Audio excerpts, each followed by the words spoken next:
8 ہجری میں فتح مکہ کے کچھ دنوں بعد حضرت اکرمہ رضی اللہ عنہ نے اسلام قبول کیا تو آقا کریم صلی اللہ علیہ وسلم نے خوش ہو کر ارشاد فرمایا، تم آج جو مانگو گے اور وہ میرے پاس ہو تو میں ضرور تمہیں دوں گا۔ حضرت اکرمہ نے عرض کی، میں آپ سے اتنا چاہتا ہوں کہ میں نے جس جس عداوت میں آپ سے دشمنی رکھی، جو قدم اس عداوت میں چلا، جس بھی مقام پر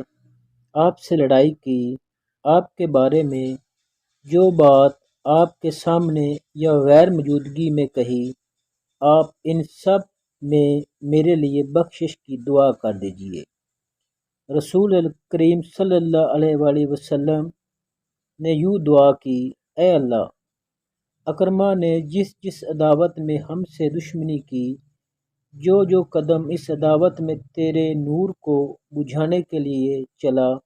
ان سب کو معاف کر دے، اور میرے سامنے یا میری غیر جو بات میرے بارے میں کہی تو اکرمہ کی ہر اس خطا کو معاف کر دے۔